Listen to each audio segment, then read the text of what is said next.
What's up, guys? It is your boy Simone Fan 101, and today it's gonna be kind of a different kind of video. Today it's gonna be a shorter video than I've been making recently with all my movie reviews.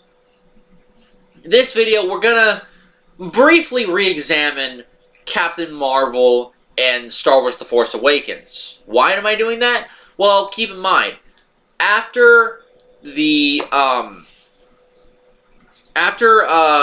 Spider-Man Far From Home comes out in July, and after Star Wars: The Rise of Skywalker comes out this December, I'm gonna be doing a quick, almost wrestling style edited videos ranking all the movies from each series from worst to best. Now, with that being said, the one thing I have to keep in mind here is consistency. Going back and going over other movies, and that's why I went back and I rewatched all the Star Wars movies and all the MCU films to kind of put together my list to give my own personal opinion. And of course, I reviewed all the movies. I make it this re-examination because upon further investigation, well, again, maybe not investigation is the word, but upon further looking into the films and talking with a couple friends of mine about them, it has come to my attention that I have to revise my ratings for those two movies, and not for the better.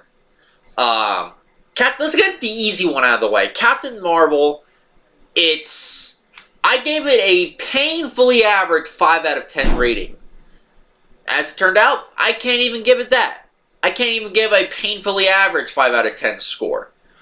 Because A, I talked with some friends about it, and B, I looked at certain details that I didn't look at before. Certain ones like for example, here's a big detail. So the whole twist is that the villain is not actually the villain, which has been done before in films and done quite well. However, here's the major problem. Part of the reason why, part of the mission is that they have to get their hands on Brie Larson's character, Captain Marvel. But here's the thing. The main villain, or at least for the first half of the movie, the Skrull leader, I'm forgetting his name, it doesn't really matter what his name is. So, first of all, he sacrifices several members of his Skrull race. There's the Skrulls that he mentions later in the movie that are on the brink of extinction. So he sacrifices a whole ship full of them just to find... Now, granted, his family's on there, but sacrifices a whole ship full of them just to find a few refugees laying in space somewhere. Something he easily could have done by simply searching for the ship or scanning it or something. I'm like, okay, that's problem number one. Problem number two. This is my second issue. My second issue, and the far bigger one of the two, is that part of the reason you wanted to find the ship was so you can was to capture Captain Marvel so she can help lead you to the ship. Well, if that's the case, first of all, why in the hell are they seemingly so villainous earlier in the movie? It's not like there's an air of, like, okay, something's different about this villain than other villains, like there was with Ghost and Ant-Man and the Wasp. No, that wasn't it. In this film, they straight up attack Captain Marvel. So, you expect me to believe that the same people that tried to go after this person and tried to kill her, later in the movie says, oh, we actually need you because you're the only one that can lead us to the ship. Fuck you. That is an insult. That is insulting to my intelligence. So for that, and for a couple other details, but those are the two big ones, I give this movie a 4 out of 10. It's no longer a 5. It does not have that distinction anymore. It's a 4 out of 10 film. Now on to the other one, which of course is Star Wars Episode 7, The Force Awakens. Now, let me preface that by saying this. I still like this movie. I can still enjoy this movie. But upon talking with looking at various videos and more recently talking with my friends about this film. And by the way, if I sound any differently, it's because I just got off of sickness and my sinuses are still My nose is still giving me a hard time, so if I sound any different, that's why. So anyway, I was talking to my friends, two of my church friends, two of which were brothers. Not the brothers that I went to the movies with in recent months. Another pair of brothers. I was talking with them. And they were telling me, and they were like looking over certain details they didn't like about episode 7. And I'm like, wow, they actually have a good point with that. And now I can't unsee it because it's so true. So they mentioned to me various details, and upon looking at the movie again, yeah, it is kind of there. First of all, I like Han Solo in episode 7, but the old man Solo moments really do not look that well, and honestly, it only serves to A, make him look dweebish, I guess is the word to use, or incompetent, and B, only serves to make Rey look strong. And I'm like, again, of course, Rey's the Mary Sue, so of course she's meant to look strong. But why else were these movies made? Aside from diversity. Forced diversity, I should say. So there's one. That's one thing. Another one is the scene at... most of what I'm talking about here takes place at Maz Kanata's place. So that whole place... And yeah, you can say there are other minor coincidences, but the Maz Kanata's palace, that's when a lot of details don't add up. First of all, the First Order fired their big laser from Starkiller Base. Two things. One, well, actually several things. First of all, and it also has to do with the Republic. First of all, you can see the lasers from space. It's cool that they can destroy several planets at a time. That I did like. But, first of all, you can see the lasers from space. Really? This planet is this close to the Republic planets? So, why didn't they just send the plans? Now, granted, look, it's good that they didn't because the planet ended up being destroyed. Why didn't they just send the map to Luke Skywalker to the Republic base? You know, you'd think that's would have been the smart thing to do. Nope. Nope, didn't happen here. Second, really? The entire Republic that's been built for 30 years after the events of Episode 6. All of a sudden, those events, the Republic, the Galactic Republic of Star Wars, is all of 5 planets. That, to me, is complete bullshit, and it's so stupid. Why would they set up the system like that? You're asking for failure when you do that. Third, speaking of the Republic, so the Republic is destroyed, so now the Resistance only has a few ships, and this was a criticism I already had, but now it just expanded. Why the hell is the Resistance a separate faction from the Republic? Oh, we need the support of the Republic in order to get our Resistance ships. I'm like, that doesn't make any sense. Say what you will about the prequels, and several people definitely have, but at least they had a system. The Republic is the Republic. Their problem was that they didn't have a Grand Army, which of course was fixed in Episode 2 with the Clone Army, which, you know, had other solutions and problems down the line, but that's for another day. But, yeah, you had the Grand Army of the Galactic Republic. Why didn't you just have a Grand Army of the Republic? Why have this resistance at all? Resistance to what? The First Order? Wouldn't that just be the Republic fighting against an insurgents? So, not only are they ripping off details of the original trilogy, they're actually ripping off details of the prequel trilogy. Having a Republic already being established, being slowly taken over, or in this case taken over almost immediately, by an enemy faction that built itself over a period of time to overthrow the Republic.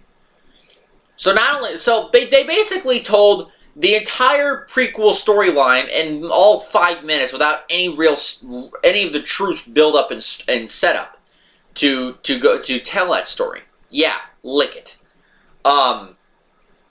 So yeah, all that was shit, I gotta say.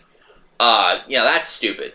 The other part of the Maz Kanata place has to do with, it has to do, with Rey finding Luke's lightsaber from episode 4 and 5, and of course Anakin's lightsaber from episode 3. It's the same weapon.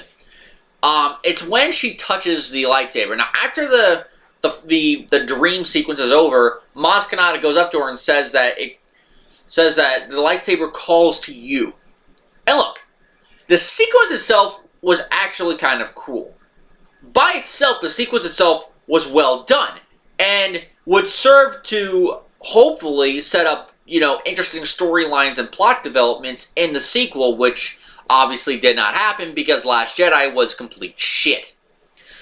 But with this film, it wasn't shit just yet. But here's my problem. And I don't know if anybody realized this. And if you're a true Star Wars fan, you'd know that doesn't make any sense. Why would the lightsaber call out to Rey? That doesn't add up. Now granted, it looks like they're trying to take a page out of the Harry Potter playbook. Now granted, the Star Wars universe prior to this has told the story of a special relationship between the Force user and their lightsaber. The Clone Wars did this maybe one or two of the movies did this, though very low-key and not something so big. Books and stuff. Yeah, Force users, when they build their lightsabers in the image of themselves. That's why when Anakin rebuilt his lightsaber in by episode 3, it had a similar design to the one he had in episode 2, but it was different enough to where it could stand apart. But it still had similarities because it was designed for Anakin to use. There was an episode of the Clone Wars where a bunch of younglings became Padawans and had to build their own lightsabers. Then the Wookiee, who was in the group, built his own lightsaber out of wood because Kashyyyk and that they're attuned to the nature and the wood lifestyle. So the Star Wars universe prior to this had set up the fact that there is a relationship between the Force user and their lightsaber, both Jedi and Sith alike. Whereas here, but here's a difference. At no point does the lightsaber call out to someone. At no point does it choose a wielder for them to use. I said they were taking it out of the Harry Potter style playbook. Here's the problem. Harry Potter was its own separate universe, and they set it up from the beginning. What was the line in the first movie? Oh yeah, the wand chooses the wizard, Mr. Potter. Something that would inevitably fuck Voldemort in the last movie. Hang on a second. I'm doing a video right now. I'm doing a video right now. No, I'm doing a video right now. Sorry guys, that was my nieces. They really want to hug me, but I gotta finish this video. But yeah, that's my thing. The fact that, so 7 and 4, give them a break. Anyway, that's my thing. And when the wand chooses the wizard, it fucked Voldemort over in the last Harry Potter film, Deathly Hallows Part 2, because the wand did not choose Voldemort, it chose Harry, and it killed him.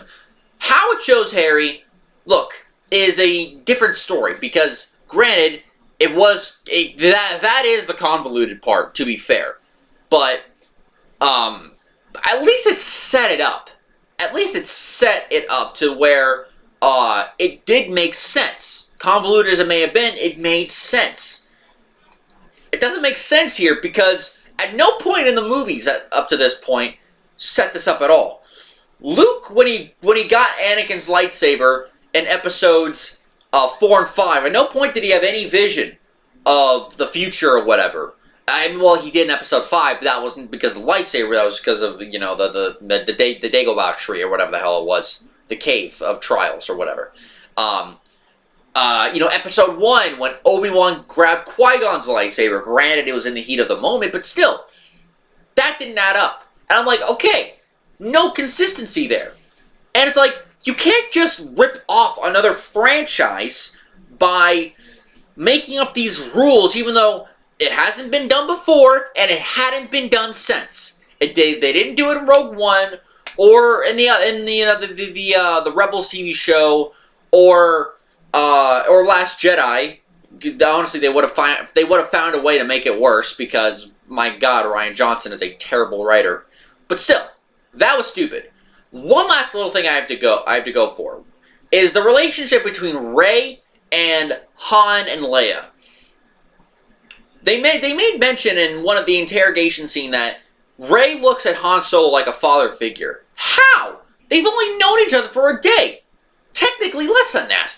They've only had, what, 2 or 3 scenes together? They weren't in that many scenes together. So how is that even possible that he sees her, or she sees him, as a father figure?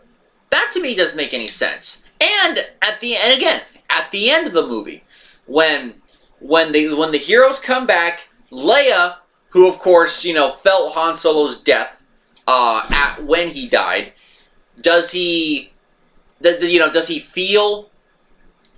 Does she go to Chewie or one of the other characters that knew Han Solo for a long time? No, she doesn't go to Chewie at all. She actually walks right past Chewbacca, right to Rey, and hugs her, basically saying, "Oh, it's okay."